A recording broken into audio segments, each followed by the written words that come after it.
நிர்வாகிகள் யாரும் சோர்ந்து போகாதீர்கள், சில தினங்களில் சலசலப்பு சரியாகிவிடும் என தைலாபுரம் தோட்ட ஆலோசனையில் பாமக நிறுவனர் ராமதாஸ் கூறியதாக தகவல் வெளியாகியிருக்கிறது. இது தொடர்பான முழு விவரங்களோடு இணைகிறார் நமது செய்தியாளர் ராஜசேகர். வணக்கம் ராஜசேகர். இந்த தைலாபுரம் தோட்ட ஆலோசனையில யாரெல்லாம் பங்கேற்றாங்க, அங்க இருக்கக்கூடிய முழு நிலவரங்கள்? நிச்சயமாக. அதாவது கடந்த சில நாட்களுக்கு முன்பாக பாமக நிறுவனர் ஒரு அறிவிப்பை வெளியிட்டிருந்தார். அந்த கட்சியின் தலைவர் நானே செயல்படுவேன், தற்பொழுது உள்ள தலைவர் செயல் தலைவராக செயல்படும் என்று பரபரப்பாக ஒரு பேட்டி ஒன்று அளித்தார்.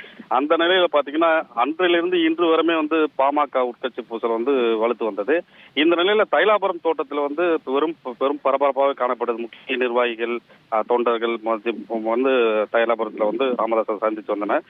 இந்த நிலையில் இன்று காலை முதலே பாத்தீங்கன்னா மாவட்ட செயலாளர்கள் மற்றும் ஒன்றிய செயலாளர்கள், கட்சியின் முக்கிய நிர்வாகிகள் அனைவரும் காலை முதலே தோட்டத்திற்கு படையெடுத்து வர தொடங்கினர்.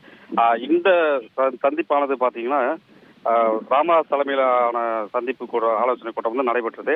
இந்த சந்திப்பில் வரும் சித்திரை 1ஆம் தேதி அன்று மாநாடு நடைபெறுவதாக இருக்குது. அந்த மாநாட்டிற்கு அனைவரும் ஒன்றிணைந்து சிறப்பாக செயல்பட வேண்டும். மேலும் தற்பொழுது உள்ள சலசலப்புகள் இன்னும் சில தினங்கள் சரியாயிடும் என்று ராமதாஸே நேரடியாக அந்த ஆலோசனை கூட்டத்தில் சொல்லியிருந்தாரு. மேலும் நிர்வாகிகள் அனைவரும் மாநாட்டை சிறப்பாக நடத்த வேண்டும், இதுல பாத்தீங்கன்னா மக்கள் அதிக அளவில் திரட்ட வேண்டும் உள்ளிட்ட இந்த கூட்டத்தில் ஆலோசிக்கப்பட்டதாக தகவல் வெளியாகிறது.